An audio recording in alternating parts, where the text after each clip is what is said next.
Welcome to the Rec Room, episode 5. As always, I am your host, the Lion Reese Penn. I took a little hiatus off. I had some back problems. The surgically repaired spine continues to act up. Starting to feel like Larry Bird over here, just betrayed by his back constantly. But hopefully we're on our way, moving forward, not letting it hinder us too much, and we can just keep this thing rolling. This is a perfect time to be coming back anyway. It is one of the most fantastic weeks in Nashville, CMA Fest.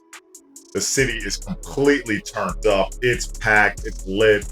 I mean, the decorum is absolutely fantastic. Salute, ladies. The boots, the cowboy hats, the short denim, the Cleveland. I mean, we could go on for days. I mean, you guys look phenomenal. And if you're a single guy or you love country music, I don't know why you're not in Nashville right now. It is an absolute party. It's a good time. I'm in the people business, so I definitely love these kind of things. And it's been a lot of fun. There's a lot of energy right now, and I'm just excited to be part of it. I'm not the biggest country music fan in the world. I kind of am learning country now that I'm here in Nashville. I've only been here a couple of years, but I've learned some. I mean, I'm not a complete hater. Zach Bryan is definitely one of my favorite artists just in general, and he's absolutely my favorite country star. I think he's phenomenal. I mean, I just love a guy who's just truly authentic, truly true to himself, and just makes beautiful music. I mean, the guy sounds like just a country boy from the middle of nowhere in Oklahoma. And it's exactly what he is. He's just a Southern boy just doing his thing, man. He makes fun, good music. He writes great lyrics. His voice is mellifluous. I love the harmonicas, the fiddles, the guitars, all that. He's definitely one of my guys. Who else have I really gotten to know since I've been here? Chris Stapleton. Man, that guy is something else. He has the voice of what I imagine the Archangel Michael or Gabriel or something like that to have. I mean, it's absolutely divine. He makes heart-wrenching, soulful music. He just, some guys sing on a mic. Chris Stapleton bleeds on that thing, man. It resonates. You can feel it. And he's just great. Morgan Wallen is another guy. I know the true country fans aren't really gonna, vibe with this one because they say he's not really a country artist. He makes pop music, and I kind of get it. I mean, he uses the auto tunes. He's got the new age sound. He just makes kind of fun bar music, but he's a good time. And I mean, you can't help but, just have fun when he's playing in the clubs and bars and etc. and stuff like that. So I don't mind him. Jelly Roll's cool. He used to be a rapper is what I'm coming to find. I didn't even know that. I know him as the singing guy that he is now, but yeah, he used to be, I guess, like kind of a hood rapper, but he makes great music too. And I'm really glad that he's taken off. He's a really good story to come, and get found as late as he did and to make this rise that he's made. He's opened that new bar on Broadway that's a lot of fun, Goodnight Nashville. So he's definitely a guy I really like.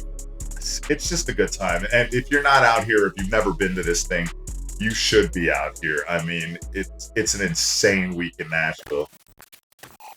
Back to sports, because that's basically what we do on a most of the time basis. But we're in the finals in 2 of the major 4 sports right now, the NBA Finals and the Stanley Cup. And man, that thing's been crazy. We just had game 1, Pacers versus OKC. What a game, down to the wire.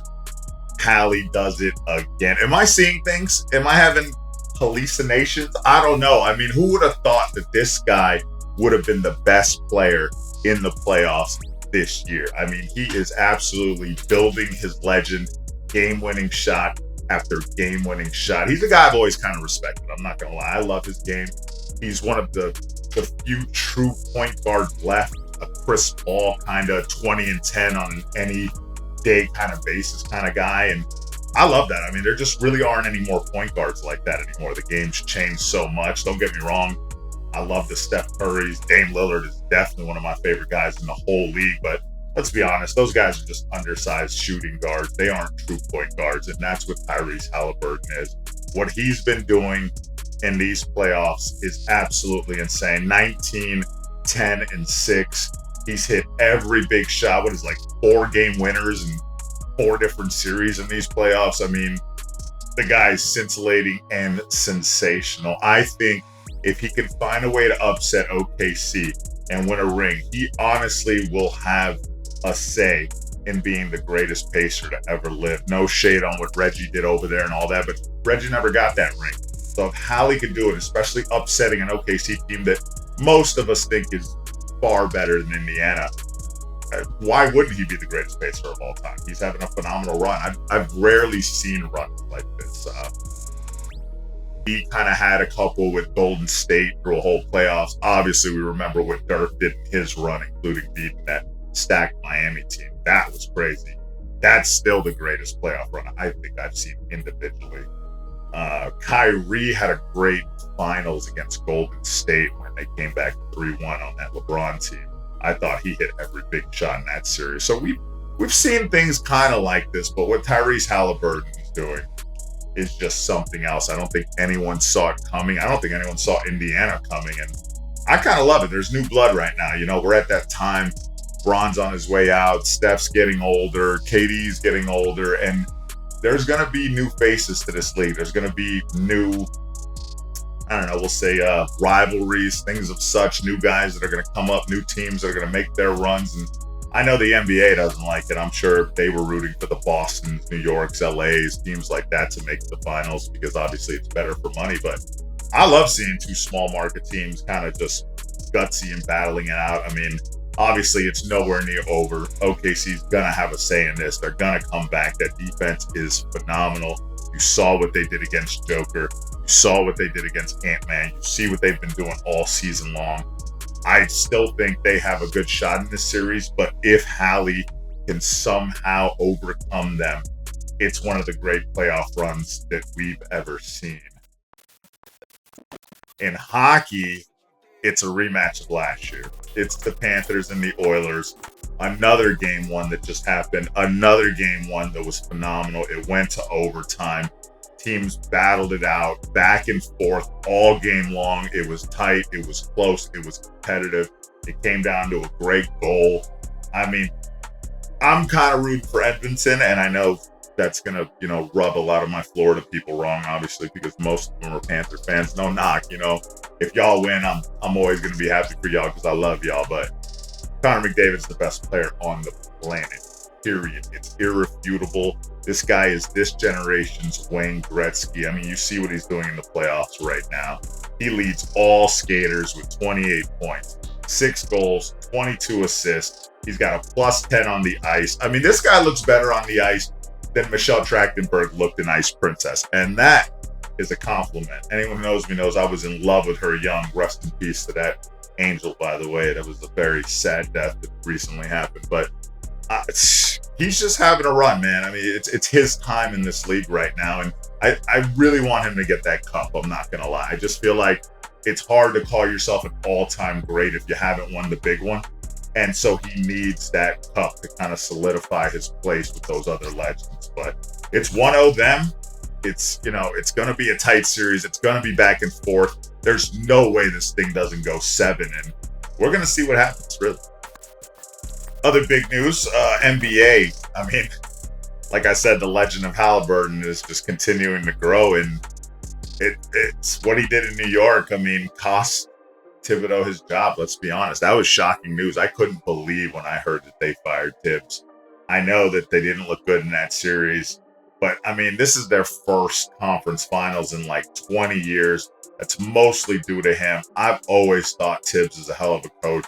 Obviously, being a Boston fan and what he did for our defense with KG and all of them, getting him Defensive Player of the Year, getting us a ring, I'm always going to be grateful to that man. But just in general, he's a phenomenal basketball mind, and I just don't know how you blame him for that loss. I mean, Josh Hart had maybe the worst series I've ever seen Josh Hart have. I mean, he turned into Kevin Hart. He was absolutely small in that series. He averaged less than 10 points a game.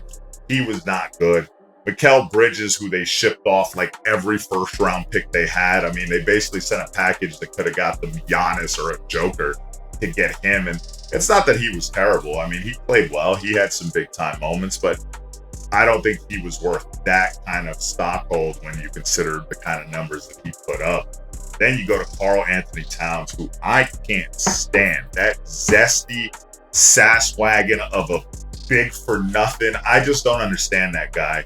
He is absolutely awful. He has no inside game. He thinks he's Steph Curry out there shooting threes at 7 feet. It's absolutely ridiculous. He's the worst second option I've seen since Ryan Leaf after Peyton Manning in that 98 NFL draft. I mean, and we saw how bad that went.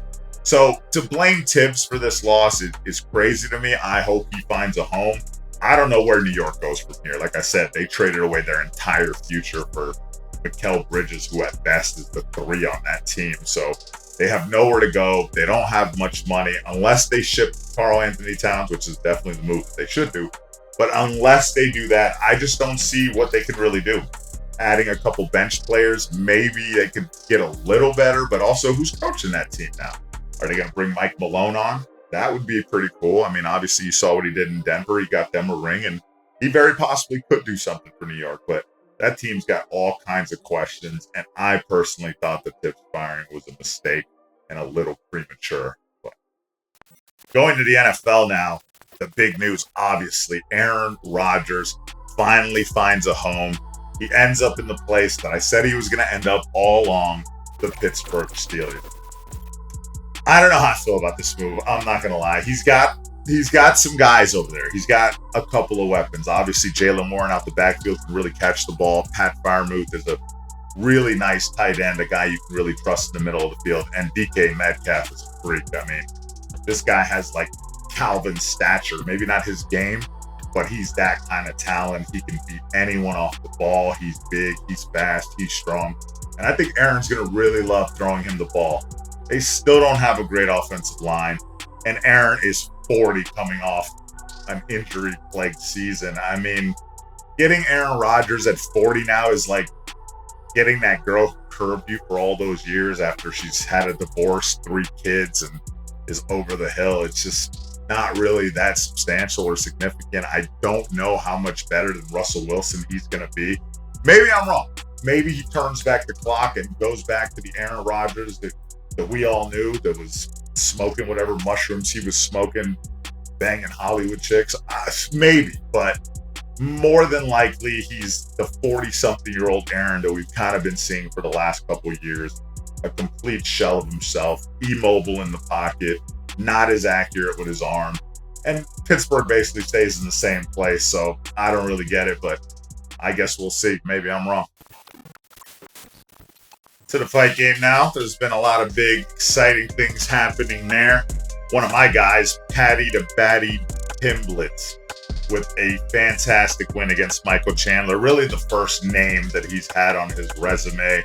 I think it's the stepping stone fight. I mean, this is a guy that has a chance to ascend into that kind of like Conor air. I think he's the English Liverpool version of Conor. He talks his shit. He backs it up in the ring. He's tough as nails. He doesn't back down. He's got the bravado. He's got it all going. And the Chandler win now propels him into bigger fights. He signs a fight now with Justin Gaethje. We know what Justin Gaethje is. I'm not even a huge UFC guy, and I know who Justin Gaethje is. He is a brawler. He is a Showtime kind of fighter. He's the kind of guy who has action-packed fights. It's never going to be boring with him in the ring. And we're going to find out what Paddy's made of right now. He's finally going to fight a guy. I mean, I know Michael Chandler's a name. Michael Chandler's obviously a legend in the UFC game, but he's past his prime. I mean, he's definitely on the way out. And so it's not as impressive a win, but it proves that Paddy can fight with those kind of guys. He's finally gotten to that level where he's comfortable. And I think he's ready to take all comers. I think he will beat Justin Gaethje. And that's just going to propel him into a whole nother level of stardom. I think he takes over the UFC much like Conor did in that time that he was doing his thing. It was really what brought me in the UFC. I didn't really care for it much before that, but how could you not love that guy? A guy who talked it, walked it, predicted everything he was going to do, and did it in the exact fashion that he said he was going to do it. I love to see a guy who just believes in himself to that kind of degree and then also backs it. I mean, it's how can you not be galvanized? How can you not just fall in love with a guy like that? Some people are going to say he's arrogant, but like Barry Bonds once said, I'm not arrogant, I'm good. And that's a true statement. The simple fact is that arrogance has no merit, where confidence is a whole nother thing. And he's just a very confident fighter, a guy I love to see fight, a scouser, from Liverpool, as he calls himself, and I can't wait to see what he can do with Justin Gaethje, because it's going to be a whole lot of fun. In boxing, Teofimo Lopez has just signed to fight Devin Haney. That one's interesting. I'm not gonna lie. Y'all know I don't think much of I don't think much of Devin Haney. I think the guy's a clown. I think he's a crybaby. You saw how he whined after Ryan Garcia smacked his ass all over the ring. He shouldn't have got the win against Vasyl Lomachenko. He got absolutely dominated in that fight. I watched every round twice. I never found a way to give Devin Haney more than 3 rounds in that fight. So how he got robbed of that decision, Lomachenko, I'm saying, is beyond me. But there's just nothing inspiring about the guy. This is a guy that was pampered by his pimp of a father most of the time. He's never really gone through much. He tailored his way through easy fights, and then he got his butt whooped and he cried. I hope he gets his butt whooped again. I think he will. Teofimo Lopez is absolutely for real. He actually did beat Vasily Lomachenko in what was a great fight. And I think he's going to knock this kid out. I'd say 7, maybe 8 rounds. Teofimo puts him down and hopefully just shuts that crybaby up, because I'm so tired of seeing his stupid face all over the TV. Speaking of Vasily Lomachenko, he announced he is retiring from the sport of boxing. It's one of the saddest days for me that I can think of in sports. I mean, this is a guy who I admired to such a degree, the most skilled tactician I've ever seen. I've been watching boxing since I was under 5 feet tall, and anyone that knows me knows that was a long effing time ago. And this guy just perfected the science in a way no one ever has. His pivots, his movements, his accuracy, his volume. I mean, there's a reason he was the youngest champion to ever live, the youngest 3-division champion to ever live. The reason why he just rose to such stardom in only 8 fights. I mean, literally 8 fights in, he was fighting for a title and we knew his name. He had a decorated amateur career. He was an absolute star. I love everything about him, and he is going to be missed. There aren't many men who master any craft in life the way he did. So salute to you, my friend. I hope you all the best in retirement, truly.